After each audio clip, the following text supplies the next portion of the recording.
দুনিয়ার সফলতাও অর্জন করতে পারবে তিনটা গুণের মাধ্যমে। এক নাম্বার আদ-দুআ ফির রাখা, সুখের সময় বেশি বেশি দোয়া করা।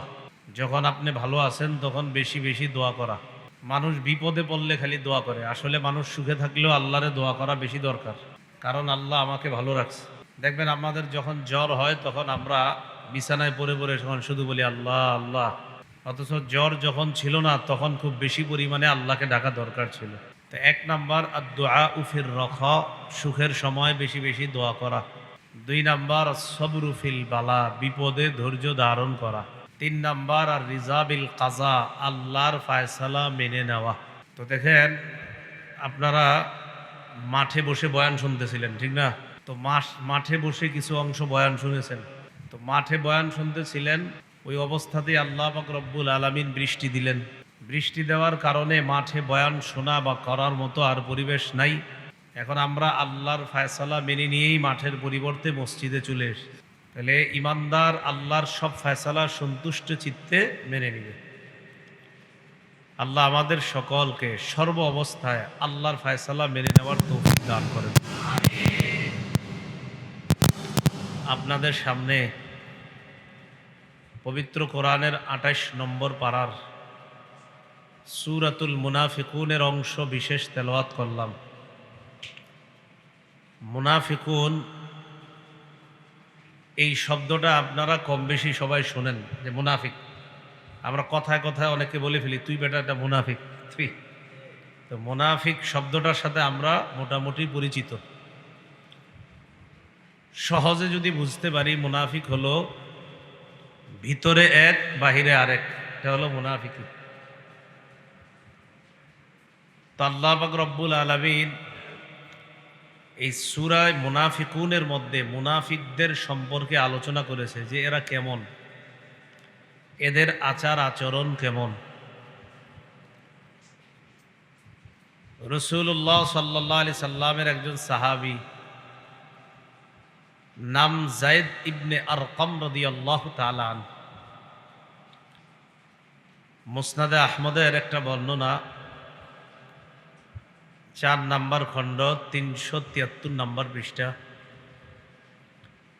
এই বর্ণনার মধ্যে আসছে যায়েদ ইবনে আরকাম রাদিয়াল্লাহু তাআলা আনহু রাসূলের এই সাহাবী বয়সে একদম ছোট ছিলেন, বয়স কম।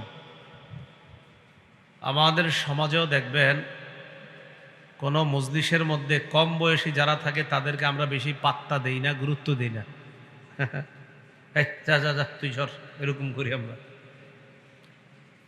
যায়েদ ইবনে আরকাম রাদিয়াল্লাহু তাআলা আনহু বয়স ছিল কম। তিনি বলেন, আমি নিজ কানে শুনতে পেলাম আব্দুল্লাহ ইবনে উবাই, মুনাফিকদের যে সর্দার আব্দুল্লাহ ইবনে উবাই, এই আব্দুল্লাহ ইবনে উবাই তার সাথী বর্গদেরকে বলতেছে যে মুহাম্মদ এবং তার অনুসারী তাদেরকে মদিনায় আশ্রয় দেওয়ার কারণে তারা এখন আমাদের মাথায় উঠে পড়ছে। এদেরকে আমরা মদিনায় আশ্রয় দেওয়া ঠিক হয় নাই।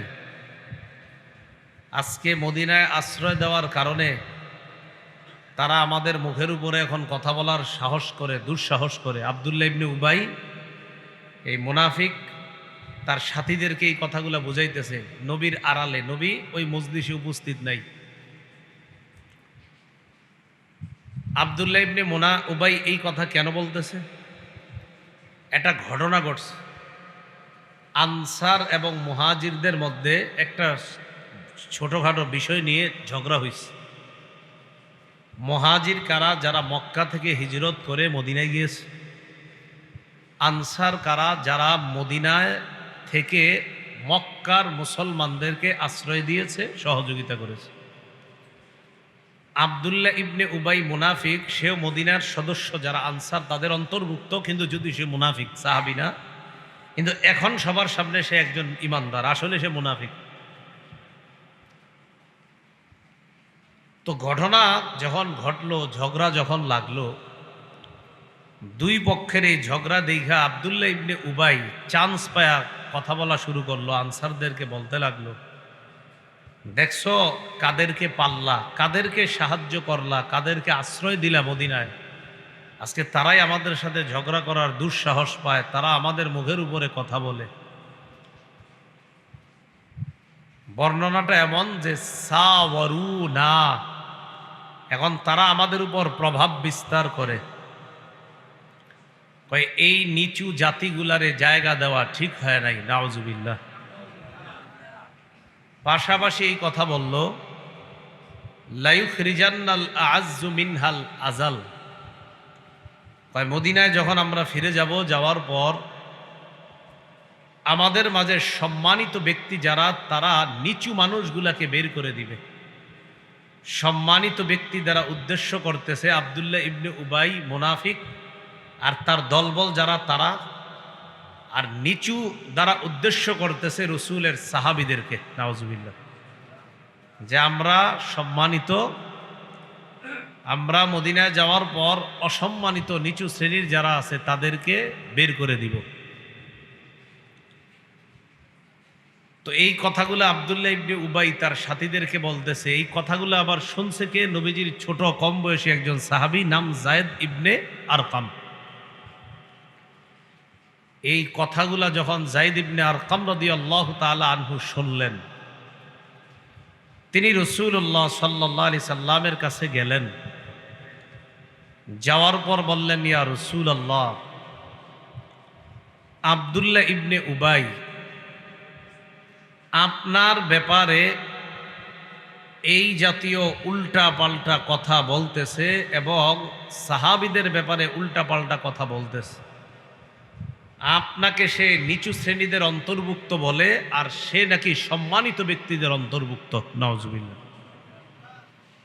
এবং আপনি আপনার সাহাবীদেরকে নিয়ে মদিনায় যাওয়ার পর সে তার দলবল সহ আপনাদেরকে মদিনা থেকে বের করে দিবে।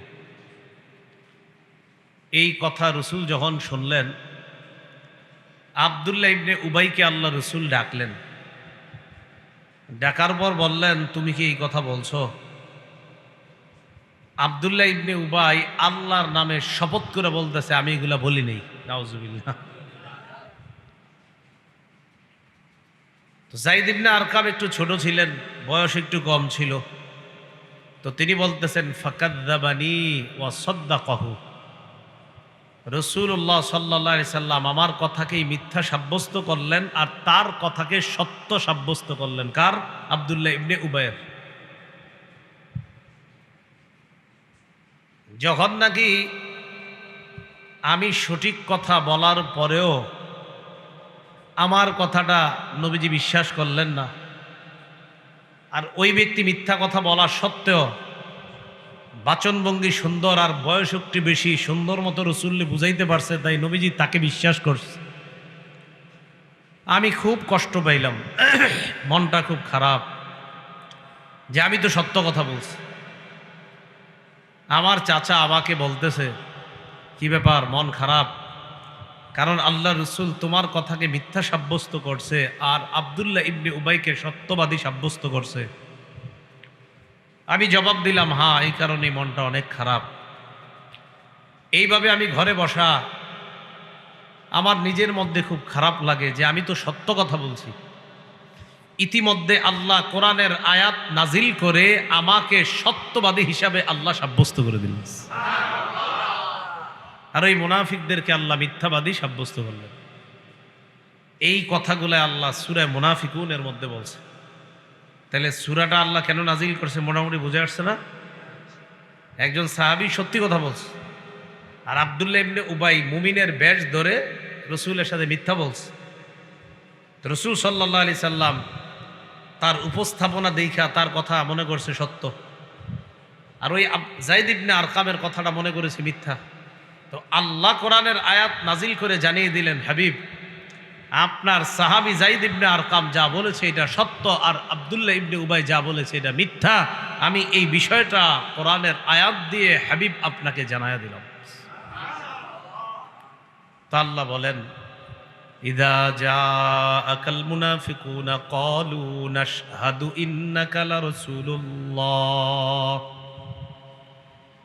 যখন মুনাফিকরা আপনার কাছে আসে, ক্বালু তখন তারা বলে, নাশহাদু আমরা সাক্ষী দিচ্ছি, ইন্নাকা লারাসূলুল্লাহ আমরা সাক্ষ্য দিতেছি আপনি নিশ্চয়ই আপনি আল্লাহর রাসূল। মুনাফিকরা বলে রাসূলকে, ওয়াল্লাহু ইয়ালামু ইন্নাকা লারাসূলু আল্লাহ জানেন যে আপনি আল্লাহর রাসূল। আল্লাহ বলতেছে, হাবিব মুনাফিকরা আপনার কাছে আইসা বলে যে আমরা সাক্ষী দিতেছি আপনি আল্লাহর রাসূল।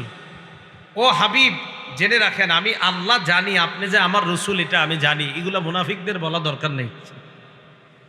মুনাফিকরা আইসা আপনাকে বলে যে আমরা সাক্ষ্য দিচ্ছি নিশ্চয় আপনি আল্লাহ রাসূল। আল্লাহ বলতেছে, হাবিব আমি আল্লাহ জানি আপনি যে আমার রাসূল। সুবহানাল্লাহ, আমি জানি আপনি আমার রাসূল। এবার আল্লাহ বলেন, ওয়াল্লাহু ইয়াশহাদু ইন্নাল মুনাফিকিনা লাকাযিবুন আল্লাহ সাক্ষ্য দিতেছেন যে মুনাফিকরা মিথ্যাবাদী। তাহলে মুনাফিকরা সাক্ষী দেয় ও নবী আপনি আল্লাহর রাসূল, আর আল্লাহ সাক্ষী দেয় ও নবী মুনাফিকরা মিথ্যাবাদী। মুনাফিকরা কি? মিথ্যাবাদী। এই জন্য রাসূলুল্লাহ সাল্লাল্লাহু আলাইহি সাল্লাম বলেন, আয়াতুল মুনাফিকি সালাস ইজা হাদ্দাসা কাযাবা। মুনাফিকদের আলামত তিনটা। মুনাফিকের আলামত কয়টা? ইজা হাদ্দাসা কাযাবা, মুনাফিক কথা বললে মিথ্যা কথা বলে। ওয়া ইজা ওয়াদা আখলাফা, মুনাফিক ওয়াদা করলে ওয়াদা খেলাফ করে। ওয়া ইজা তুমিনা খানা, মুনাফিকের কাছে আমানত রাখলে আমানতের খেয়ানত করে। তো এই হাদিসে রাসূল মুনাফিকের আলামত বলেছেন কয়টা? তিনটা। যে মুনাফিক কথা বললে মিথ্যা কথা বলে, ওয়াদা করলে খেলাফ করে, আমানত রাখলে আমানতের খেয়ানত করে। অন্য হাদিসে আরেকটা বলছে, ওয়া ইযা খাসামা ফাজারা, মুনাফিক কারোর সাথে যখন ঝগড়া করে তখন ওই ঝগড়ার মধ্যে অশ্লীল কথাবার্তা বলে। আমার আপনার কথা কাটাকাটি হইতেই পারে, আমার মাঝে আপনার মাঝে একটু কথা কাটাকাটি হইতে পারে। এই জন্য কথা কাটাকাটির মাঝে আমি আপনার বাবাকে তুলে গালি দিলাম, আপনি আমার বাবা মাকে তুলে গালি দিলেন। রাসূল সাল্লাল্লাহু আলাইহি সাল্লাম বলেন যে ঝগড়ার মাঝে একজন আরেকজনের মাঝে একটু কথা কাটাকাটি হতেই পারে, যদি দেখো গালি দেয় তো বুঝবা তার মাঝে মুনাফিকের আলামত আছে। তাহলে মুনাফিক কি করে? সামান্য বিষয়ে একটু কথা কাটাকাটি হইলে উল্টাপাল্টা অশ্লীল কথা বলে। আর কি? ওয়া ইযা আহাদা, মুনাফিক যখন কোনো অঙ্গীকার করে, গাদার, তখন সে গাদ্দারি করে। কোনো বিষয়ে চুক্তিবদ্ধ হলে গাদ্দারি করে। কোনো বিষয়ে যখন চুক্তি হয় কারোর সাথে তখন এটা গাদ্দারি করে। এগুলো অন্যান্য হাদিস থেকে জানা যায়। আরো হাদিস থেকে মুনাফিকের কিছু আলামত জানা যায়। ক্বালা রাসূলুল্লাহ সাল্লাল্লাহু আলাইহি ওয়াসাল্লাম, ইন্নালিল মুনাফিকিনা আলামাত। রাসূলুল্লাহ সাল্লাল্লাহু আলাইহি সাল্লাম বলেন, মুনাফিকের কিছু বৈশিষ্ট্য আছে। এর মধ্যে উল্লেখযোগ্য বৈশিষ্ট্য হলো তাহিয়াতুহুম আল্লাহনা, মুনাফিক একজন আরেকজনকে স্বাগত জানায় অভিশাপের মাধ্যমে। কিসের মাধ্যমে? যেমন আপনাদের এলাকায় আমি আসছি, যাদের সাথে আমার সাক্ষাৎ হয়েছে আপনারা আমারে বলছেন আসসালামু আলাইকুম। কি বলছেন? আসসালামু আলাইকুম। তার মানে আপনারা আমাকে শান্তির দোয়া কইরা স্বাগতম জানাইছেন। আপনারা আমার সাথে দেখা মাত্র বলছেন আসসালামু আলাইকুম। যতজন আমার সামনে গেছেন সবাই বলছেন আসসালামু আলাইকুম। এর মানে প্রত্যেকে আমাকে স্বাগত জানাইছেন কি বলে? শান্তির দোয়া করে। মুনাফিকরা কাউকে যখন অভিবাদন জানায় তখন অভিশাপ করে। কি করে? তারা আসসালামু আলাইকুম না বইলা বলে আসসালামু আলাইকুম। কি বলে বলেন তো? আসসালাম অর্থ হলো তোমার উপর মৃত্যু হোক, তোমার উপর গজব পড়ুক, তোমার মৃত্যু হোক। আমরা দোয়া করি আসসালাম, আপনার উপর শান্তি বর্ষিত হোক। আর মুনাফিকরা বলে আসসাম, সালাম না বইলা কি বলে? সাম, তোমার মৃত্যু হোক, তোমার ধ্বংস হোক। তো ধ্বংস, আমি কাউরে অভিবাদন জানাইলাম, স্বাগতম জানাইলাম ধ্বংস দিয়া, এটা কি শান্তির দোয়া হলো না অশান্তির দোয়া? এইটা মুনাফিকের একটা বৈশিষ্ট্য। দেখা হলো, সাক্ষাৎ হইলো, কথাবার্তা নাই, হঠাৎ বললেন তুই মর। আরে এটা কেমন কথা?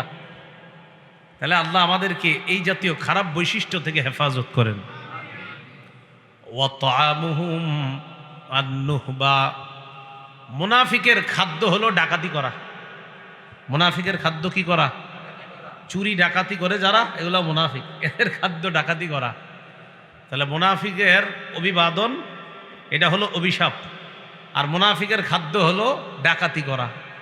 তো ডাকাতি ইত্যাদি এগুলোর মাধ্যমে মুনাফিক, এটা হলো এদের খাদ্য।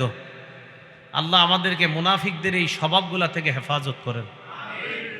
মুনাফিকের আরো কিছু বৈশিষ্ট্য আল্লাহ কোরআনে বলছেন। আল্লাহ বলেন, ওয়াইদা কামু ইলাস সালাতি কামু কুসালা ইউরাউনান নাস ওয়া লা ইয়াযকুরুনাল্লাহা ইল্লা কালিলা। এরা যখন নামাজের ইচ্ছা করে, নামাজে যখন দাঁড়ায়, কামু কুসালা, অলসভাবে দাঁড়ায়। কোনো মতে মুয়াজ্জিন সাহেব একামতটা দেয় আর কোনো মতে আইসা দাঁড়ায়। কেন? ইউরাউনান নাস, না গেলে মানুষ কি বলবে, এই জন্য যায়। মুনাফিকের আরেকটা বৈশিষ্ট্য, ওয়াইদা কামু ইলাস সালাতি কামু কুসালা, এরা যখন নামাজে দাঁড়ায়, নামাজের ইচ্ছা করে, তো নামাজে গিয়ে দাঁড়ায়, অলসভাবে দাঁড়ায়, কোনো মতে পিছনে। আল্লাহু আকবার, মানে অবস্থা খারাপ, মানে পারলে আসতো না, কিন্তু আসছে কোনো মতে। দেখবেন এই কি করে না করে, এদিক সেদিক, মানে অবস্থা আপনি দেখলেই বুঝবেন এর অবস্থা এখানে, সে মসজিদে নাই। তো আল্লাহ পাক রব্বুল আলামিন বলে অলসভাবে দাঁড়ায়। তাহলে এখন থেকে বৈশিষ্ট্য মনে রাখবেন, নামাজে অলসভাবে দাঁড়ানো যাবে না। নামাজে যখন আসবেন কঠিন ভালোভাবে প্রস্তুতি নিয়ে আসবেন, না আমি আমার রবের সামনে দাঁড়াবো, এখানে অলসতা কেন কাজ করবে আমার মাঝে। ওয়ালা ইয়াযকুরুনাল্লাহা ইল্লা কালি, ও মাঝখানে আল্লাহ বলেন ইউরাউনান নাস ওয়ালা ইয়াযকুরুনাল্লাহা ইল্লা কালিলা, এরা মানুষকে দেখানোর জন্য নামাজ পড়ে, মানুষকে দেখায়, এরা আল্লাহকে বেশি স্মরণ করে না। তাহলে নামাজে অলসভাবে দাঁড়ায়, মানুষকে দেখানোর জন্য নামাজ পড়ে, এরা আল্লাহকে বেশি স্মরণ করে না। তাহলে এই বৈশিষ্ট্য যেন আমাদের মাঝে না থাকে। বলেন তো আমরা নামাজে কি অলসভাবে দাঁড়াবো নাকি? তাহলে নামাজে অলসভাবে অলসতা করে দাঁড়ানো যাবে না, বরং পরিপূর্ণ প্রস্তুতি নিয়ে এসে নামাজের মধ্যে দাঁড়ানো। ইউরাউনান নাস, মুনাফিকরা মানুষকে দেখানোর জন্য নামাজ পড়ে। বলেন তো আমরা কাকে খুশি করার জন্য নামাজ পড়ি? আল্লাহকে খুশি করার জন্য আমরা নামাজ পড়ি। এই কথাটা সবসময় মনে রাখবেন। কোনো আমল কবুল হওয়ার জন্য প্রধান দুইটা বৈশিষ্ট্যের প্রয়োজন হয়। বলেন তো কোনো আমল কবুলের জন্য প্রধান কয়টা বৈশিষ্ট্য লাগে? বলেন, 1 নাম্বার ইখলাস, 1 নাম্বার, 2 নাম্বার ইত্তিবা। বলেন 2 নাম্বার, 1 নাম্বার ইখলাস, 2 নাম্বার ইত্তিবা। ইখলাস মানে একমাত্র আল্লাহর জন্যই আমলটা করা, আর ইত্তিবা মানে হলো মুহাম্মদ সাল্লাল্লাহু আলাইহি সাল্লামের পদ্ধতিতে আমলটা করা। আল্লাহ, বুঝে আসছেন আপনাদের? ইখলাস মানে আল্লাহর জন্য আমলটা করা। বলেন আজকে আমরা এশার নামাজ পড়ছি কার জন্য? রাত যাওয়ার পর ফজরের নামাজে আমরা, আল্লাহ যদি ঘুম থেকে ওঠার তৌফিক দেয়, যদি আমাদেরকে আল্লাহ জাগ্রত করে, যদি ঘুমে মৃত্যু না দেয়, এই মৃত্যু না দিয়ে যদি আবার আল্লাহ জাগ্রত হওয়ার তৌফিক দান করেন, তো ইনশাল্লাহ আমরা ফজর পড়ব। তো এই ফজর পর্ব আমরা কার জন্য? কার তরিকায়? তো একটা হলো ইখলাস আর একটা ইত্তিবা। ইখলাস মানে আল্লাহর জন্য আমল করা, ইত্তিবা মানে মুহাম্মদ সাল্লাল্লাহু আলাইহি সাল্লামের অনুসরণ করে নামাজটা পড়া। এই জন্য উলামায়ে কেরাম বলেন, শুধু ইখলাস আছে ইত্তিবা নাই, এই আমলও কবুল হবে না। শুধু ইত্তিবা আছে ইখলাস নাই, এটাও কবুল হবে না। এর মানে আপনি আল্লাহর জন্যই কাজটা করতেছেন, কিন্তু নবীর তরিকা অনুযায়ী করেন নাই, কাজ হবে না। এশার নামাজ ফরজ কয় রাকাত? আপনি 6 রাকাত পড়লেন।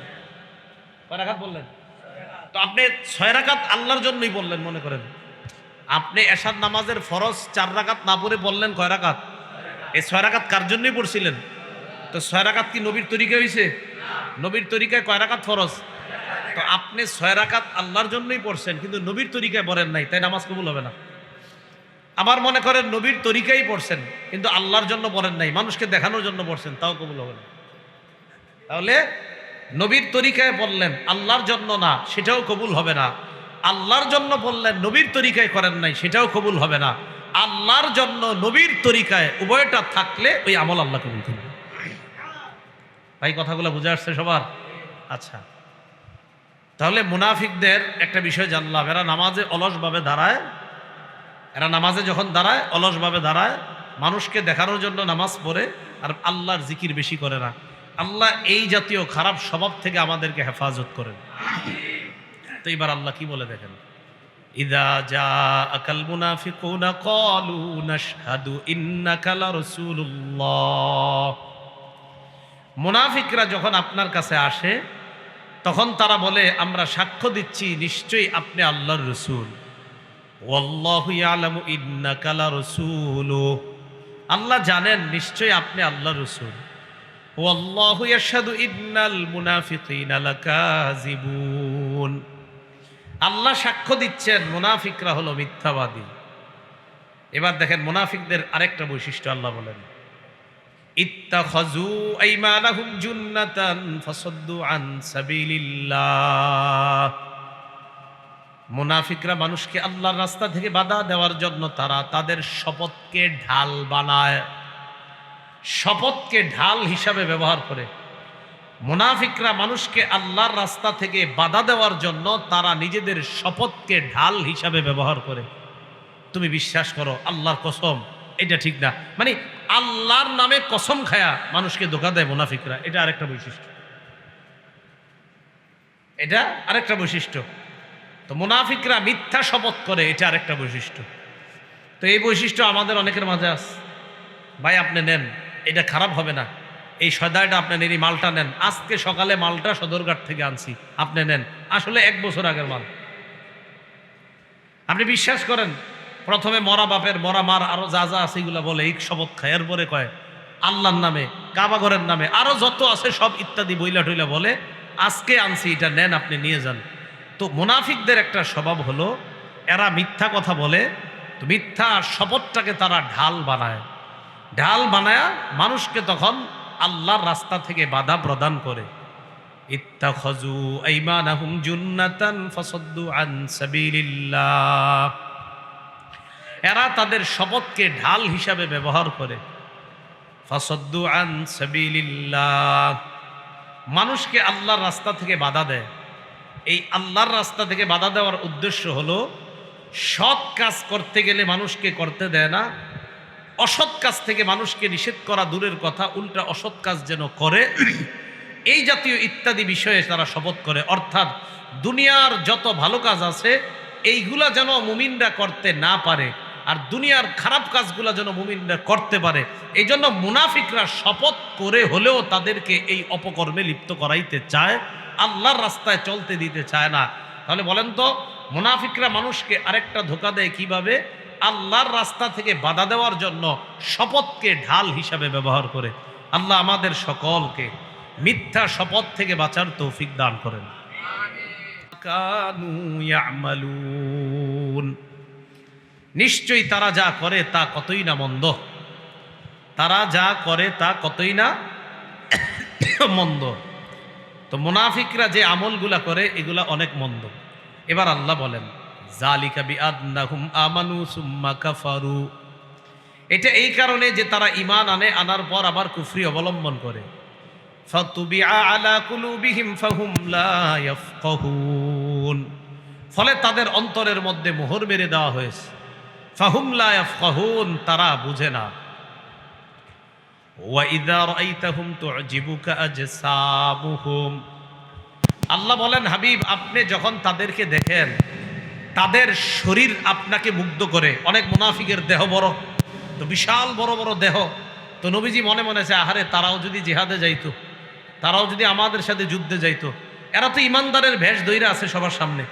তো আল্লাহ বলেন এদেরকে যখন আপনি দেখেন, তু'জিবুকা আজসামুহুম, তাদের দেহাকৃতি, তাদের শরীর আপনাকে মুগ্ধ করে যে এত বড় দেহের অধিকারী।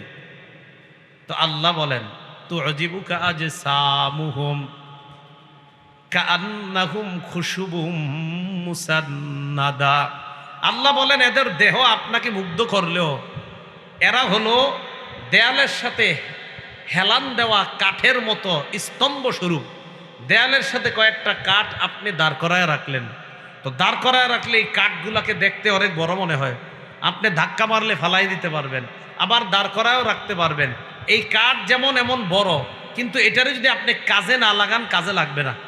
মানে কাঠ, অনেক বড় বড় কাঠ আপনি দাঁড় করায় রাখছেন, তো আসলেই তো কাঠগুলো অনেক বড়, এটারে ফালাই দিবেন পড়ে যাবে, দাঁড় করায় রাখবেন দাঁড় করায় রাখবে। আল্লাহ কয় মুনাফিকদের বড় বড় দেহ দেখেন না, এগুলো হলো এই কাঠের মতো, এগুলা আপনারে মুগ্ধ করে না, না এগুলা দেখে আপনি মুগ্ধ হওয়ার কিছু নেই। ইয়াহসাবুনা কুল্লা সাইহাতিন আলাইহিম, কয় সকল হকের আওয়াজগুলা মুনাফিকরা নিজেদের বিরুদ্ধে মনে করে। হকের যত আওয়াজ, এই আওয়াজকে মুনাফিকরা তাদের বিরুদ্ধে মনে করে। কথার কথা, আপনাদের এই এলাকায় চিহ্নিত কয়েকজন ব্যক্তি আছে যাদের ব্যাপারে আপনারা জানেন যে তাদের মাঝে এই খারাপ স্বভাবগুলো আছে। হঠাৎ এই এলাকায় এলান হয়েছে এই জাতীয় কাজ যারা করে তাদের খবর আছে, তো সর্বপ্রথম ওই তিনজনের মধ্যে কিন্তু অবস্থা চিন্তা, এই ঘটনা কি নাকি আমগরে কিছু কইতেছেন, আসলে এদের কি উদ্দেশ্য ছিল না, কিন্তু এদের মাঝে যে এই রোগ আছে এই জন্য মনে করে আমগরেই মনে হয়। তো মুনাফিকরা যত হকের আওয়াজ আছে এইগুলা নিজেদের বিরুদ্ধে মনে করে। যেমন আপনি এই এলাকায় একটা হক কথা বলবেন, হক কথা বলার পর আপনি কিন্তু কাউরে ইঙ্গিত করে বলেন নাই, কিন্তু মুনাফিক যারা এ ভাববে এ মনে হয় আমারই বলতেছে, আসলে কিন্তু আপনি এরে বলেন নাই, কিন্তু ওই যে প্রত্যেক হকের আওয়াজ এ তার বিরুদ্ধেই মনে করবে। তো আল্লাহ বলেন ইয়াহসাবুনা কুল্লা সাইহাতিন আলাইহিম, মুনাফিকরা মনে করে প্রত্যেক আওয়াজ চিৎকারকে নিজেদের বিরুদ্ধে মনে করে। হুমুল আদু, আল্লাহ বলেন তারা হলো শত্রু। ফাহজারহুম, তাদের থেকে তোমরা সতর্ক থাকো। তাহলে মুনাফিকদের থেকে আমাদের কি থাকতে হবে? যারা বলেন, যারা মিথ্যা বলে তাদের থেকে কি থাকতে হবে? যারা ওয়াদা খেলাফ করে তাদের থেকে কি থাকতে হবে? যারা আমানতের খেয়ানত করে তাদের থেকে কি থাকতে হবে? সতর্ক থাকতে হবে, সতর্কতা অবলম্বন করতে হবে। কথার কথা, মাহফিলের ওয়াদা করলেন, ওয়াদা করার পর কোনো কারণ ছাড়া, কোনো ওজোর ছাড়া, কোনো কারণ নাই, কোনো ওজোর নাই, একদম কোনো কারণও নাই, কোনো ওজোরও নাই, কিচ্ছু নাই, শুধু শুধু আপনাদের সাথে ওয়াদা দিয়াও ওয়াদা ভঙ্গ করলাম, এই জাতীয় আমি যদি করি আমার থেকে আপনারা সতর্ক থাকতে হবে। কারণ কোনো কারণ ছাড়া আমি ওয়াদা করলাম যে আসবো, কিন্তু আমি কোনো অসুস্থ হই নাই, আমার জ্বর হয় নাই, আমি নদীতে পড়ে যাই নাই, আমার কোনো সমস্যা হয় নাই, সমস্যা না থাকা সত্ত্বেও, কোনো ওজোর না থাকা সত্ত্বেও আমি যদি ওয়াদা খেলাফ করি, তো আল্লাহ বলেন মুনাফিক যারা তাদের থেকে তোমরা সতর্ক থাকবা। মিথ্যা বলা মুনাফিকের স্বভাব, ওয়াদা খেলাফ করা মুনাফিকের স্বভাব, আমানতের খেয়ানত করা মুনাফিকের স্বভাব, লুণ্ঠন করা মুনাফিকের স্বভাব, চুরি করা মুনাফিকের স্বভাব, খাদ্যে ভেজাল দেওয়া মুনাফিকের স্বভাব, মিথ্যা শপথ করা মুনাফিকের স্বভাব, নামাজে অলসতা করা মুনাফিকের স্বভাব। মুনাফিক এশার নামাজ আর আসরের নামাজে খুব দেরি করবে, ফজরের নামাজে খুব দেরি করবে। রাসূলুল্লাহ সাল্লাল্লাহু আলাইহি ওয়াসাল্লাম কিছু হাদিসের মধ্যে তো বলছেন যে এশার নামাজ মুনাফিকদের জন্য খুব ভারী, পারলে পড়তো না, মানে কোনোভাবে পড়ে কেন, যে আমি হাজি সাহেব হইছি, নামাজটা না পড়লে মানসি কি কইব, তো এই মানসি কি কইব কয়া নামাজে আস। তো রাসূলুল্লাহ সাল্লাল্লাহু আলাইহি সাল্লাম বলে দিয়েছেন যে মুনাফিকদের উপর কিছু নামাজ আছে ভারী। তো এই স্বভাবগুলা যে মানুষগুলার মধ্যে থাকবে, আল্লাহ বলেন ফাহজারহুম, তাদের থেকে সতর্ক থাকা। হ্যাঁ, কিছু মুনাফিক আছে তাদের মাঝে মুনাফিকের আলামত, আর কিছু মুনাফিক আছে একদম কাট্টা মুনাফিক, মানে খাঁটি মুনাফিক। একদল আছে মুনাফিক না, তবে তার মাঝে মুনাফিকের বৈশিষ্ট্য আছে। কি আছে বলেন তো? মুনাফিক না, কিন্তু মুনাফিকের স্বভাব আছে অনেকগুলা। আরেকজন হলো না, বাস্তবেই মুনাফিক, মানে যে অন্তরে সে কুফুর লালন করে আর মুখে প্রকাশ করে যে আমি ইমানদার, মুখে প্রকাশ করে কি আমি ইমানদার। এই জন্য বর্তমান সমাজেও আমাদের মাঝে অনেক এমন এমন ব্যক্তিরা কাজ করে যারা মনে করেন শুধু কোরআন মানে কিন্তু হাদিস মানে না। তো হাদিস না মানলে তো আপনার ইমান চলে যাবে, কাফের হয়ে যাবে। অনেক হাদিস আছে যে হাদিসগুলো আপনি না মানলে তার ইমান থাকবে না, বেঈমান হয়ে যাবে। অথচ আপনার সাথে উঠা বসা করে চলে, আপনাকে দাওয়াত দিয়ে আপনাকে শুধু কোরআনের অনুসারী বানানোর চেষ্টা করতে পারে, যাকে আপনি চিনতেও পারবেন না। মনে রাখবেন, শুধু কোরআন শুধু হাদিস না, কোরআন এবং হাদিস উভয়টা মানতে হবে। এই জন্য খুব সতর্কতা অবলম্বন করতে হবে। তো আল্লাহ বলেন কাতালাহুমুল্লাহ, তাদেরকে আল্লাহ ধ্বংস করেন। ফাআকাতালাহুমুল্লাহু আন্না ইউফাকুন, তারা উদ্ভ্রান্তের ন্যায় কোথায় ঘুরে বেড়ায়, তারা উদ্ভ্রান্তের ন্যায় কোথায় ঘুরে বেড়াচ্ছে মুনাফিকরা। وَإِذَا قِيلَ لَهُمْ تَعَالَوْا يَسْتَغْفِرْ لَكُمْ رَسُولُ اللَّهِ لَوَّوْا رُؤُوسَهُمْ ওয়ারাআইতাহুম ইয়াসুদ্দুনা ওয়া হুম মুস্তাকবিরুন। আগে আয়াতের অনুবাদটা শুনেন, তারপর এই আয়াতের প্রেক্ষাপটে একটা ঘটনাটা শুনেন। আল্লাহ বলেন, ওয়াইদা কিলা লাহুম তাআলাউ ইস্তাগফির লাকুম রাসূলুল্লাহ। মুনাফিকদের আর একটা বৈশিষ্ট্য, মুনাফিকদেরকে যখন বলা হয় তাআলাউ, মুনাফিকদেরকে যখন বলা হয় তোমরা আসো, ইস্তাগফির লাকুম রাসূলুল্লাহ, তোমরা আসো, তোমাদের জন্য আল্লাহ রসুল ইস্তেগফার করবে। আল্লাহ রসুল ইস্তেগফার করবে মানে ক্ষমা প্রার্থনা করবে। লাউয়াউ রুউসাহুম ওয়া রাআইতাহুম ইয়াসুদ্দুনা ওয়া হুম মুস্তাকবিরুন। এরা তাদের মাথাগুলা ফিরায় নেয়। এই মাথা ফিরায় নেয় দ্বারা উদ্দেশ্য হলো চেহারা ফিরায় নেয়।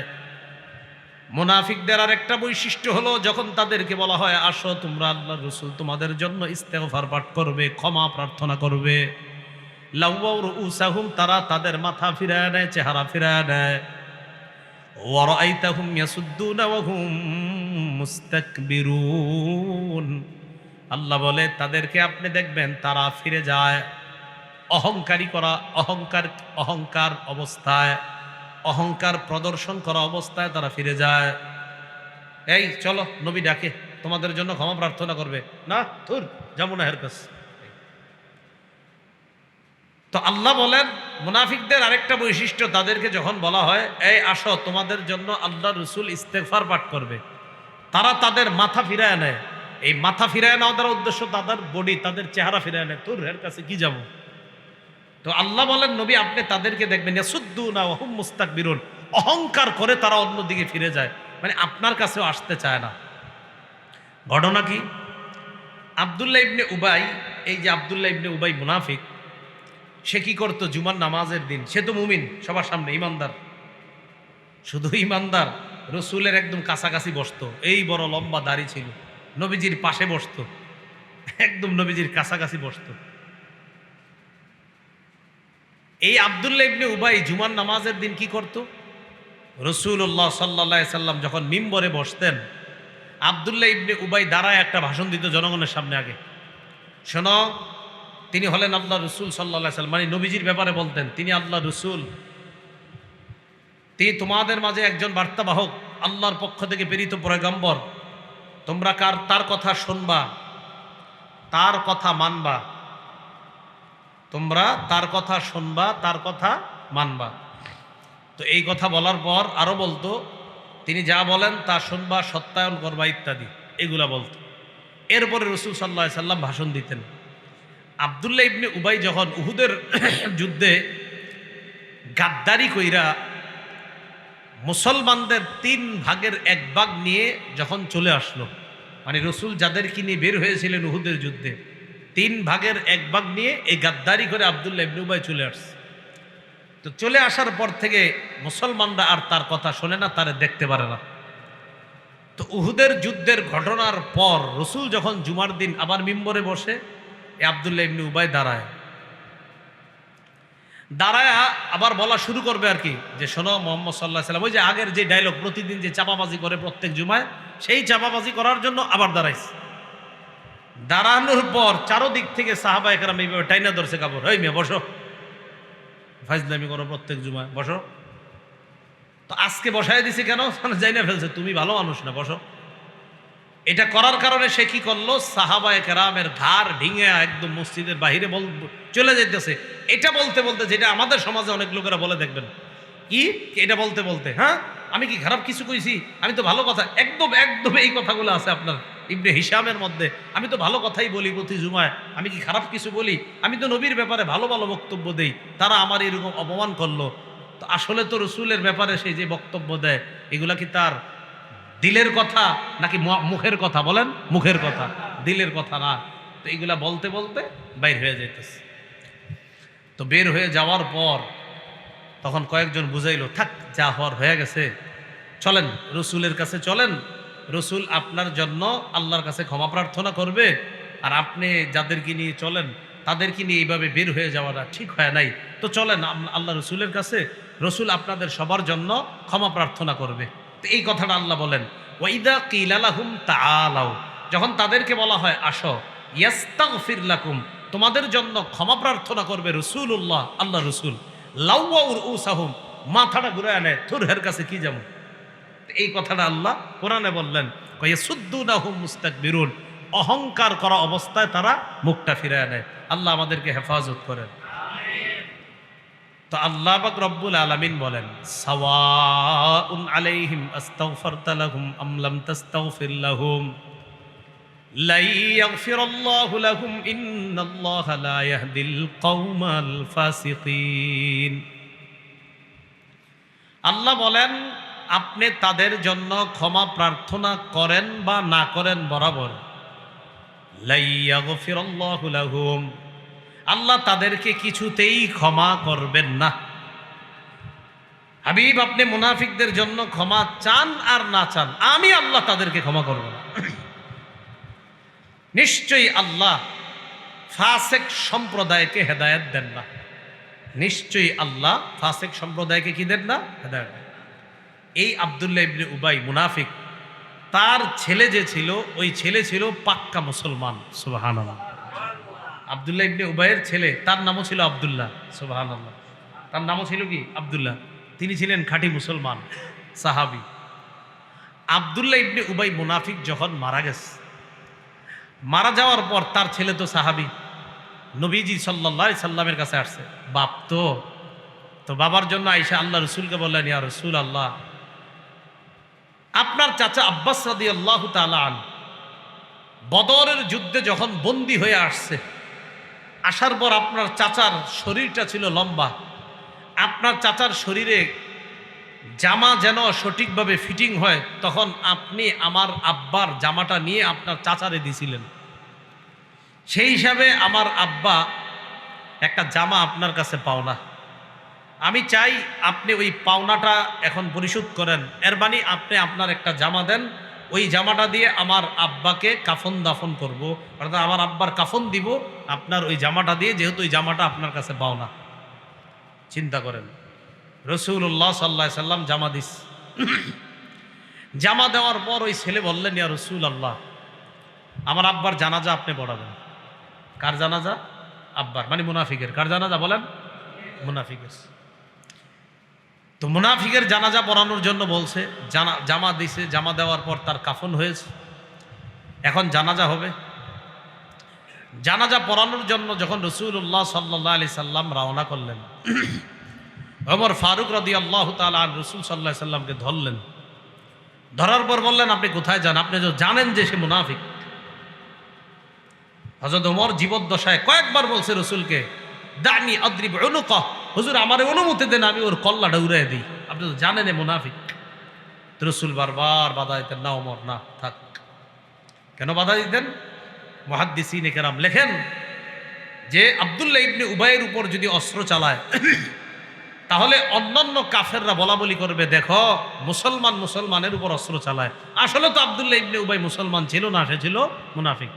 এজন্য কাফেররা ইসলামের যতটা ক্ষতি করেছে, তার চেয়ে অনেক গুণ বেশি ক্ষতি করেছে, করতেছে এবং করবে যারা, তারা হলো মুনাফিক। কারা বলেন তো? মুনাফিক। এদের ক্ষতি তো আপনি না পারবেন সইতে, না পারবেন কইতে।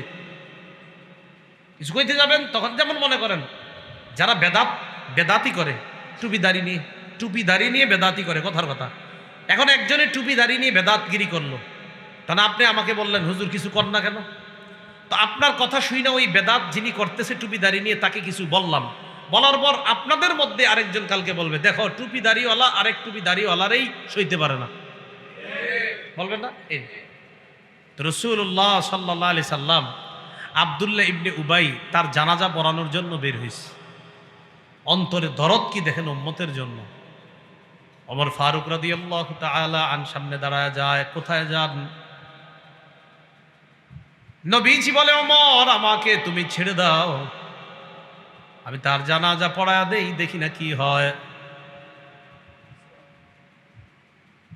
তো রাসূলুল্লাহ সাল্লাল্লাহু আলাইহি সাল্লাম গেলেন। সাহাবায়ে কেরামের মধ্যে হযরত ওমর খুব চেষ্টা করলেন যেন না যায়। রাসূল গেলেন, যাওয়ার পর ওই মুনাফিকের জানাজাও বললেন।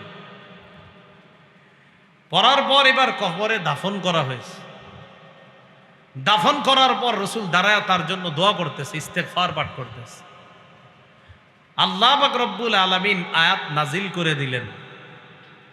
আল্লাহ পাক রব্বুল আলামিন কি করলেন? আয়াত নাজিল করে দিলেন যে এই মুনাফিকের জন্য আপনি ইস্তেগফার 70 বারও যদি করেন, ইস্তাগফির লাহুম আও লা তাস্তাগফির লাহুম, আপনি তাদের জন্য ক্ষমা প্রার্থনা করেন অথবা ক্ষমা প্রার্থনা না করেন, ইন তাস্তাগফির লাহুম ৭০ মাররা, মুনাফিকদের জন্য যদি ৭০ বারও ক্ষমা প্রার্থনা করেন, ফালাই ইয়াগফিরাল্লাহু লাহুম, আমি আল্লাহর চূড়ান্ত ঘোষণা, আমি কিছুতেই তাদেরকে মাফ করব না।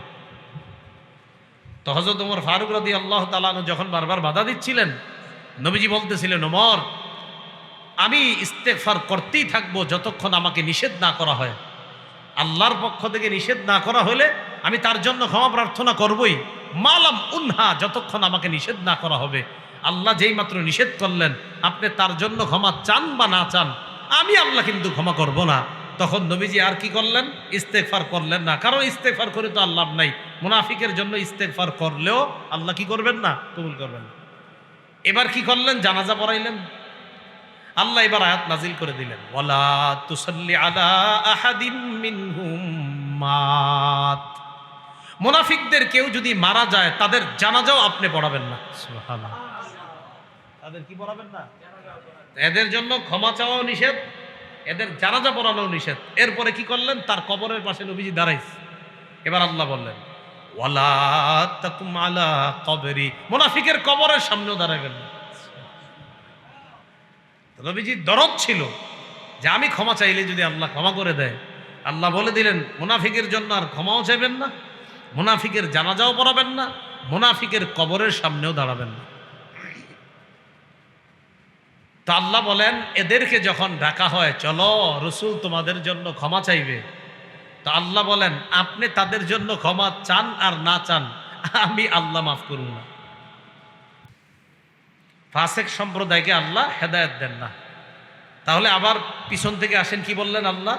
যে এদেরকে যখন দেখেন, তুজিবুকা আজসামুহুম, তাদের শরীর আপনাকে মুগ্ধ করবে, ওয়া ইয়াকুলু তাসমা লিকাউলিহিম, তারা কথা বললে তাদের কথাগুলো আপনি কান পেতে শুনবেন, মানে কথাও খুব মুগ্ধকর চমৎকার কথা বলবে, কিন্তু এরা হলো কাঠের মতো। কাঠের স্তম্ভ যেমন দাঁড়ায় রাখলে যেমন এই কাঠের স্তম্ভ স্বরূপ তারা, এদের কোনো ভ্যালু নাই। এরপরে তাদের আরও কিছু কিছু বৈশিষ্ট্য হবে এমন যে তারা সকল চিৎকার হকের আওয়াজকে নিজেদের বিরুদ্ধে মনে করবে। এরা হলো শত্রু, এদের থেকে সতর্কতা অবলম্বন করেন। আল্লাহ বলতেছে কাতালাহুমুল্লাহ, তাদেরকে আল্লাহ ধ্বংস করেন। আর নাই উফাকুন, তারা কোথায় উদ্ভ্রান্তের নেই ঘুরে বেড়ায়। এরপরে আল্লাহ পাক রব্বুল আলামিন বললেন যে মুনাফিকরা একটা বেয়াদবি করছে।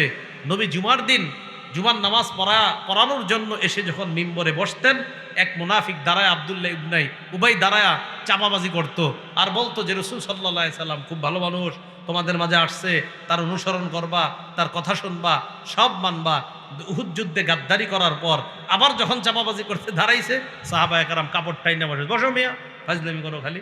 তখন সবার ঘাড়ের উপর দিয়ে টপকায় টপকায় যায় আর কয়, হ্যাঁ আমি কি খারাপ কিছু বলার জন্য দাঁড়াইছি? এই জাতীয় লোক এখনো পাইবেন, খারাপ কিছু করতে দাঁড়াইছি তো এই সেই আপনার বলতে বলতে তখন বের হয়ে যায়। বের হওয়ার পর কিছু লোক বুঝায়, থাক যা হওয়ার হয়েছে, চলো রসুল তোমাদের জন্য ক্ষমা চাইবে। আল্লাহ কয় না, আপনি ক্ষমা চান আর না চান আমি মাফ করব না। এই গেল আপনার সূরা মুনাফিকে। মুনাফিকদের অনেকগুলা বৈশিষ্ট্য সূরা মুনাফিকুন থেকে জানলাম, আবার হাদিস থেকে কিছু জানলাম। তো আমরা টোটাল এতটুকু পর্যন্ত, যতটুকু এই অংশটুকু পর্যন্ত যে জানলাম, যে মুনাফিকদের এই সূরার মধ্যে যেটা জানলাম, যে মুনাফিকদের একটা বৈশিষ্ট্য, তারা রসুলের সামনে রসুলকে বলে আমরা সাক্ষ্য দিচ্ছি আপনি আল্লাহর রসুল। তাদের আরেকটা বৈশিষ্ট্য, তারা মিথ্যা কথা বলে। তাদের আরেকটা বৈশিষ্ট্য, তারা মিথ্যা শপথ করে। আরেকটা বৈশিষ্ট্য, তারা নিজেদের শপথটাকে ঢাল হিসাবে ব্যবহার করে অন্যদেরকে ঘায়েল করার চেষ্টা করে। তাদের দেহ ইত্যাদি আকৃতি বৈশিষ্ট্য দিয়েও মানুষকে মুগ্ধ করে, কথার জাদুতে মানুষকে মুগ্ধ করে, প্রত্যেক হকের আওয়াজকে নিজেদের বিরুদ্ধে মনে করে, রসুলের সামনে রসুলের প্রশংসা করে, পিছনে পিছনে রসুলের দুশ্মনী করে। যেটা ওই যে যায়েদ ইবনে আরকাম, মনে আসেনি? ওই যে একজন সাহাবী রসুলকে এসে বলছে, হুজুর এতে খারাপ কথা বলে। তো নবীজি সাল্লাল্লাহু আলাইহি সাল্লাম বলছিল, না তুমি কি বলো এগুলা, মনে আসেনি? তো মুনাফিক আইসা বলছে আমি এগুলা বলি নাই। তো আল্লাহ তার কথা সত্যায়ন করে দিয়েছেন। তো এইগুলা হলো মুনাফিকদের বৈশিষ্ট্য। তাহলে মিথ্যা কথা বলা, আরো যতগুলা বৈশিষ্ট্য, মিথ্যা শপথ করা, এইগুলা থেকে যেন আমরা বেঁচে থাকতে পারি, আল্লাহ তৌফিক দান করেন। এরপরে আল্লাহ পাক রব্বুল আলামিন বলেন, আব্দুল্লাহ ইবনে উবাই, ওই যে মুনাফিক আব্দুল্লাহ ইবনে উবাই, সে আরেকটা কথা বলছে কি, শোনো, আমরা মদিনার যারা এই মক্কার মানুষগুলাকে আমরা সহযোগিতা করছি কিভাবে জানেন? যাদের জমিন ছিল এত সহযোগিতা করছে, এই জমিনটা দুই ভাগ করছে। এক ভাগ দিয়া দিছে মুহাজিরে, আরেক ভাগ রাখছে আনসার। দুই ভাই মিলা জমিন চাষাবাদ করতো, মানে আনসার আর মুহাজির মিলা চাষাবাদ করে উভয় ভাই মিলা আপনার এই জমিনের ফলাফল ফসল ভোগ করত। শুধু তাই না, অনেক আনসারির বিবি ছিল দুইজন, কথার কথা। এক বিবিরে তালাক দিয়ে দিছে, দেওয়ার পর ওই বিবিকে যেন ওই মুহাজির ভাই বিয়ে করে, বিয়ের ব্যবস্থা করে দিছে। তো এইভাবে আপনার সহযোগিতা করত। তো মুনাফিক ওই রসুলের আড়ালে, মানে একই সফরে, ওই সফরে নবীজিও আছে, ওই মুনাফিক আব্দুল্লাহ ইবনে উবাই আছে। তো একই সফরে মনে আছে আনসার আর মুহাজিরদের একটা সামান্য লড়াই হয়েছিল, ঝগড়া হয়েছিল। তো ওই সফরের মধ্যে আব্দুল্লাহ ইবনে উবাই আরেকটা কথা বলছে কি, লা তুনফিকু আলা মান ইনদা রাসূলিল্লাহি হাত্তা ইয়ানফাদ্দু। তোমরা মদিনায় যাওয়ার পর এই মুহাজিরদেরকে আর সহযোগিতা করবা না। সহযোগিতা যখন বন্ধ করে দিবা, দেখবা এমনি এইগুলা নবীর আশেপাশ থেকে দূরে সরে যাবে। যেমন আমাদের অনেকের ধারণা যে এই মাদ্রাসাগুলোতে আর দান করো না, দান না করলে দেখবে এমনি বন্ধ হয়ে যাবে। না, দান না করলে মসজিদ মাদ্রাসা কখনো বন্ধ হবে না, আপনার কপাল খারাপ হবে। মাথায় রেখে এই কথাটা সারা জীবন মনে রাখবেন। মনে রাখবেন, আপনি দান করা মানে আপনি জিতে গেলেন, করতে না পারা মানে আপনি হেরে গেলেন। আপনি দান করতে পারাটা এটা আপনার সৌভাগ্যের কারণ। কোনোদিন আপনি মনে করেন এই মসজিদে, এই যে আপনাদের এই মসজিদটা, এই মসজিদ শুরু হয়ে গেছে মনে করেন, তখন আপনাদের এলাকার হয়তো অনেকে বিরোধিতা করছে, আমরা দান করবো না, দেখি কেমনে হয়। এই কথা বলেও বললেন না। আল্লাহর ঘর এটা হবেই। আপনি দান করলে সৌভাগ্যবান, যদি না করে থাকেন তা আপনার কপাল খারাপ। আল্লাহর ঘর হবেই, আল্লাহ এটা করবেনই। আব্দুল্লাহ ইবনে উবাই কি বলল, কয় মদিনায় যাওয়ার পর তাদেরকে দান করবা না। তাহলে কি বুঝলাম? সৎ কাজে, হকের পথে দানে বাধা দেওয়া মুনাফিকের স্বভাব। হকের পথে দানে বাধা দেওয়া মুনাফিকের স্বভাব। তা আল্লাহ বলেন, হুমুল্লাযীনা ইয়াকুলুনা লা তুনফিকু আলা মান ইনদা রাসূলিল্লাহি হাত্তা ইয়ানফাদ্দু। তারা বলে তোমরা ওই সমস্ত মানুষগুলারে আর সহযোগিতা করবা না যারা রাসূলুল্লাহ সাল্লাল্লাহু আলাইহি সাল্লামের আশেপাশে আছে। এগুলারে যখন সহযোগিতা করা বন্ধ করে দিবা, হাত্তা ইয়ানফাদ্দু, এক সময় দেখবা নবীর আশেপাশ থেকে এরা চলে যাবে। আচ্ছা, আপনাদের কি মনে হয়, সাহাবীদেরকে যদি দিনের পর দিন না খায়াও রাখা হয়, তারা রাসূলকে ছেড়ে চলে যাবে, এটা কি আপনাদের মনে হয়? মুনাফিক বুঝাইতেছে।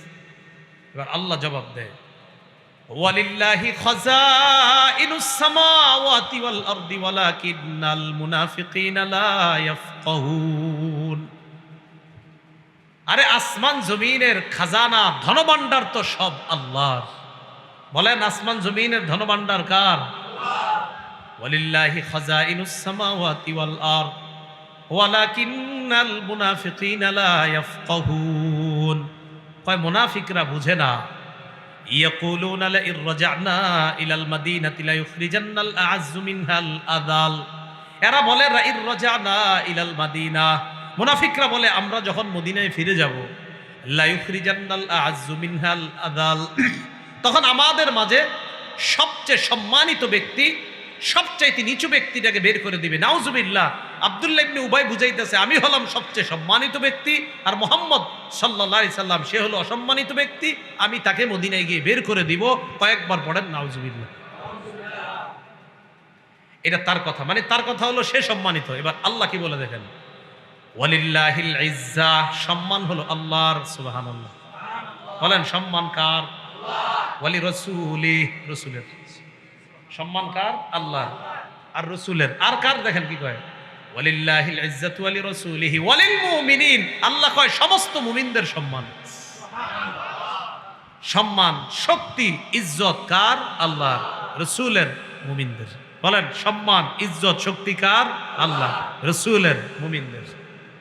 তাহলে এরা কয় আমরা হলাম সম্মানিত, আর মুমিনদেরকে বলছে অসম্মানিত।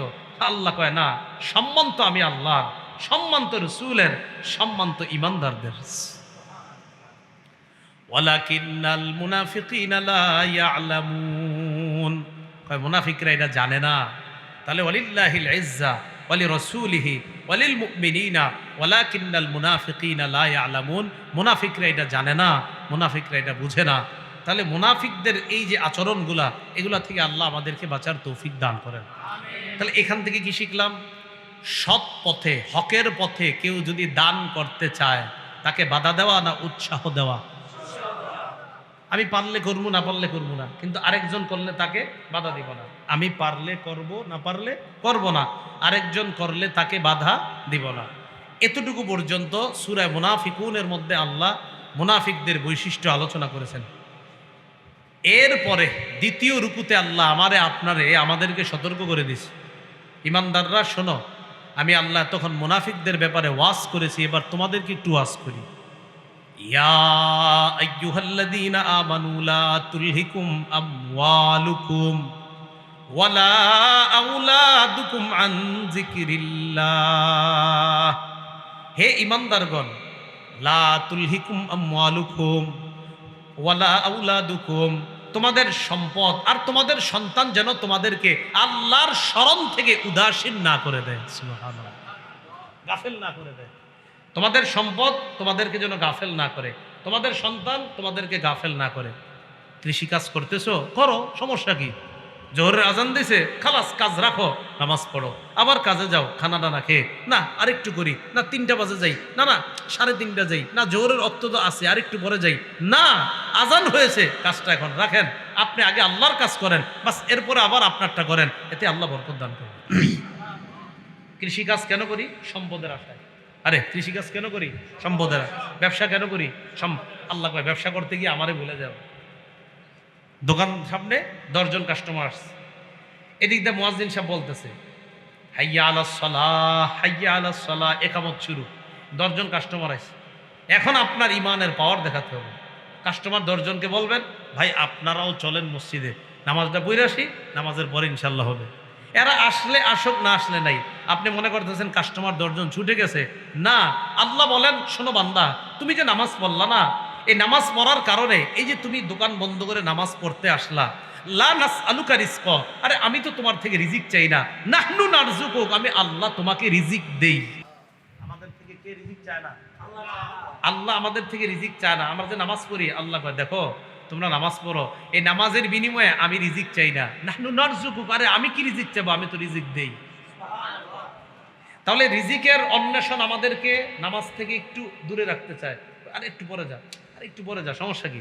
আল্লাহ কয় লা তুলহিকুম আমওয়ালুকুম, তোমাদের সম্পদ যেন তোমাদেরকে উদাসীন না বানায়, ওয়ালা আওলাদুকুম, সন্তান যেন উদাসীন না বানায়। এশার নামাজে রওনা করবেন, এই মুহূর্তে বাচ্চাটা কাঁদবে, চিপস খামু, চিপস খামু। আপনি কিন্তু এশার নামাজের পরে যাওয়ার সময় চিপসটা নিয়ে যেতে পারেন। আপনি ফরজটা পড়েন, পইরা বাসায় গিয়ে সুন্নত বিতির পড়েন, ঘরে গিয়ে ফরজটা পড়ার পর আপনি চিপসটা দেন। এই ফরজটা পড়তে আপনার 10 মিনিট লাগতেছে, কান্দুক 10 মিনিট, কানতে দেন ওরে। এরকম 2-3 দিন কানলে এরপরে শয়তানি আর কান্দাবে না ওরে, কারণ শয়তান ওই মুহূর্তে ওরে ঘোচাইছে, তুই কান, তোর বাপে এখন নামাজে যাইবো, ও যেন চিপস কিনতে যায়, 1 রাকাত যেন না পায়। লা তুলহিকুম আমওয়ালুকুম, তোমার সম্পদ, ওয়ালা আওলাদুকুম, তোমার সন্তান যেন তোমাকে আমার জিকির থেকে গাফেল না করে। ওয়ামাই ইয়াফআল যালিকা ফাউলাইকা হুমুল খাসিরুন, এটা যে করবে তারা ক্ষতিগ্রস্ত হবে। আল্লাহ আমাদেরকে হেফাজত করেন। এরপরে আল্লাহ বলেন ওয়া আনফিকু মিম্মা রাযাকনাকুম মিন ক্বাবলি আন ইয়াতিয়া আহাদাকুমুল মাউত, তোমরা খরচ করো। আমি আল্লাহ তোমাদেরকে যে রিজিক দিয়েছি তা থেকে তোমরা খরচ করো। মিন ক্বাবলি আন ইয়াতিয়া আহাদাকুমুল মাউত, মরণ তোমাদের কাছে আসার আগে তোমরা আমার দেয়া রিজিক থেকে খরচ করো। দেখেন কি বলে, মরণ তোমাদের কাছে আসার আগেই আমার দেয়া রিজিক থেকে তোমরা কি করো? খরচ করো। আইয়াতিয়া আহাদাকুমুল মাউত ফায়াকুল রাব্বি লাউলা আখখারতানি ইলা আজালিন করিব, কয় মৃত্যু যখন এসে যাবে তখন বলবে রব্বি, ও রব, আরেকটু যদি সুযোগ দিতেন, মৃত্যু আসলে কেন কেন সুযোগ? আল্লাহ আরেকটু সুযোগ দেন আমারে, আমি সদকা করব। ওয়া আকুম মিনাস সালিহিন, আল্লাহ আমি ভালো কাজ করব, একটু সুযোগ দেন। আমি ভুল করছি মাবুদ, এতদিন দান সদকা করি নাই, আল্লাহ একটু দেন না, দুনিয়াতে যাওয়ার সুযোগটা দেন, আমি দান সদকা করব, আমি নেক কাজ করব। আল্লাহ বলেন ওয়ালাই ইউআখিরুল্লাহু নাফসান ইযা জাআ আজালুহা, মরণ এসে গেলে আল্লাহ কাউকে আর কিছুতেই সুযোগ দিবেন না। আল্লাহু খাবীরুম বিমা তা'মালুন, তোমাদের আমল সম্পর্কে আল্লাহ অবগত আছেন। তাহলে সূরাটায় আল্লাহ নাম রাখছে মুনাফিকুন, শেষে আল্লাহ আবার ইমানদারদেরকে একটু সতর্ক করে দিয়েছে আমাদেরকে। শুরুতে লম্বা সময় আল্লাহ মুনাফিকদের আলোচনা করছেন, করার পর আল্লাহ বুঝাইলেন এই মুনাফিকি স্বভাবগুলা তোমাদের মাঝে যেন না থাকে, তোমাদের মাঝে যেন মুনাফিক স্বভাবগুলা না আসে, এই স্বভাবগুলা বর্জন করবা। হ্যাঁ, এগুলা বর্জন করার পাশাপাশি ওই ইমানদাররা, আমি আল্লাহ তোমাদেরকে কিছু উপদেশ দিচ্ছি, কিছু নসিহত করতেছি। শোনো, তোমাদের সন্তান, তোমাদের সম্পদ তোমাদেরকে যেন জিকির থেকে গাফেল না করে, কারণ এগুলা যদি করো ক্ষতিগ্রস্ত হয়ে যাবা। মরণ আসার আগেই আল্লাহর রাস্তায় দান করো, মরণ আসলে কিন্তু আর দান করতে পারবা না।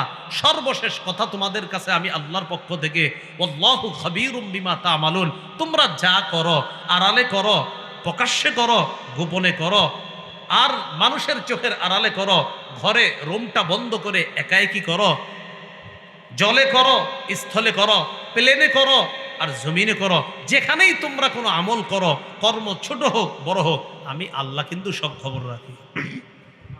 আল্লাহ কি করেন? সব খবর রাখেন। এই হলো সূরা মুনাফিকুনের শেষ আয়াত, যে আল্লাহ সর্বশেষ বলে দিলেন, শোনো, এতক্ষণ যা যা বললাম সর্বশেষ কথা, ভালো করো মন্দ করো, যা করো ডানে করো বামে করো, উপরে করো নিচে করো, আড়ালে করো আবডালে করো, আলোতে করো অন্ধকারে করো, জলে করো স্থলে করো, আমি কিন্তু সব জানি। সুবহানাল্লাহ। সব জানে কে? তাহলে আল্লাহ সব বিষয়ে অবগত। তাহলে আমাদের কার মাঝে ঈমান আছে আর কার মাঝে মুনাফিকি আছে? আল্লাহ কয় আমি কিন্তু সব জানি। আল্লাহ আমাদের সকলকে সূরা মুনাফিকুনের প্রথম দিকের যে কথাগুলা শিক্ষা, মিথ্যা বলবো না, ধোঁকা দিব না, ওয়াদা খেলাফ করব না, মিথ্যা শপথ করব না, নামাজে অলসভাবে দাঁড়াবো না, জিকির কম করব না, বেশি বেশি করব, আর কি আমরা কথার জাদুতে মানুষকে শপথের মাধ্যমে মিথ্যা শপথ করে মুগ্ধ করে মানুষের মাল লুণ্ঠন করব না, আমরা কাউকে অভিশাপ দিব না, আমরা কারো সম্পদ ছিনতাই করব না। আরেকটা কি কয়? হকের কাজে তাদেরকে ডাকলে, ওই যে রসুল ডাক দিলে তোমাদেরকে ক্ষমা প্রার্থনা করবে, তখন মাথাটা ঝুঁকায়। আমাদেরকে যদি কেউ ভালো কাজে আহ্বান করে, মাথাটা এইভাবে অহংকার স্বরূপ অন্যদিকে ফেরায় নিব না, মুনাফিকদের মতো। আরেকটা বিষয় আমরা সেটা জানলাম, হকের কাজে যদি কেউ দান করে, পারলে আমি দান করব, না পারলে যিনি দান করছে তাকে বাধা না দেওয়া, বরং উৎসাহ প্রদান করা। মুনাফিকি এই স্বভাবগুলা থেকে আল্লাহ আমাদের সকলকে হেফাজত করে, মুমিনের স্বভাবগুলা যেন আমরা গ্রহণ করে কবরে যাইতে পারি, আল্লাহ তৌফিক দান করেন। ওয়া আখিরু দাওয়ানা আনিল হামদুলিল্লাহি রাব্বিল আলামিন।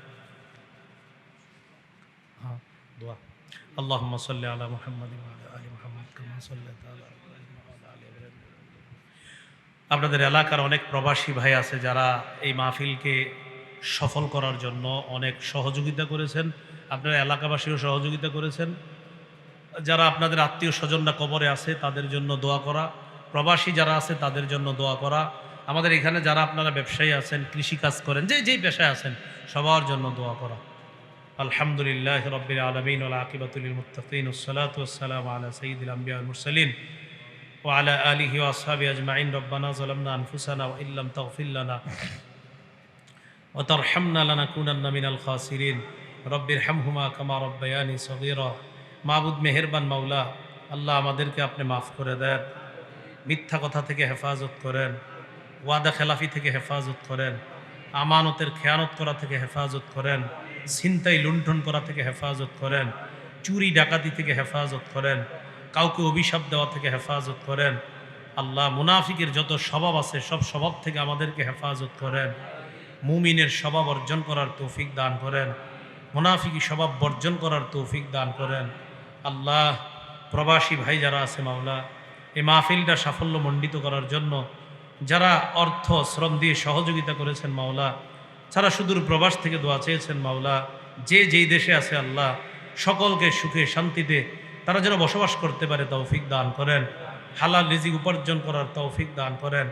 আমাদের এই দেশের যারা কৃষি কাজে আছে, যারা ব্যবসা বাণিজ্যের সাথে জড়িত আছে মাওলা, যে যেই পেশায় জড়িত আছে প্রত্যেকের পেশার মধ্যে আপনি ভরপুর বরকত দান করেন। মসজিদের ইমাম, খতিব, মুসল্লি, মুয়াজ্জিন সবার মাঝে মহাব্বত পয়দা করে দেন। আমাদের সকলকে আপনি কবুল করে নেন। আমাদের মধ্যে যারা অসুস্থ সুস্থ বানায় দেন, যারা ঋণী ঋণ পরিশোধের ব্যবস্থা করে দেন, যারা অভাবী অভাব দূর করে দেন। আল্লাহ আমাদের দোয়া আপনি কবুল করেন। আল্লাহ আমাদের দোয়া আপনি কবুল করেন। আল্লাহ আমাদের দোয়া আপনি কবুল করেন। আল্লাহ আমাদেরকে আপনি মাফ করে দেন। আল্লাহ আমাদেরকে আপনি মাফ করে দেন। আল্লাহ আমাদেরকে আপনি মাফ করে দেন। আল্লাহ আমাদেরকে আপনি মাফ করে দেন। আল্লাহ আমাদেরকে আপনি মাফ করে দেন। আল্লাহ আমাদেরকে আপনি মাফ করে দেন। যারা কবরে শায়িত আছে তাদের কবরগুলা জান্নাতের বাগান বানায়া দেন। আল্লাহ যারা কবরে শায়িত আছে তাদের কবরগুলা জান্নাতের বাগান বানায়া দেন। নারী পুরুষ সকলকে আপনি ক্ষমা করে দেন। আল্লাহ এই এলাকার যারা অসুস্থ সকলকে সুস্থ বানায়া দেন। আমাদের মধ্যে যারা অসুস্থ সকলকে সুস্থ বানায়া দেন। আমাদের মধ্যে যাদের দাদা দাদি নানা নানি আত্মীয় স্বজন পাড়া প্রতিবেশী উস্তাদ মুরব্বিয়ানে কারাম কবরে আছে আল্লাহ তাদের কবরগুলা জান্নাতের বাগান বানায়া দেন। আল্লাহুম্মা সাল্লি ওয়া সাল্লিম ওয়া বারিক আলা মুহাম্মদ। সুবহানা রাব্বিকা রাব্বিল ইজ্জাতি আম্মা ইয়াসিফুন ওয়া সালামুন আলাল মুরসালিন। আলহামদুলিল্লাহি রাব্বিল আলামিন। আমিন।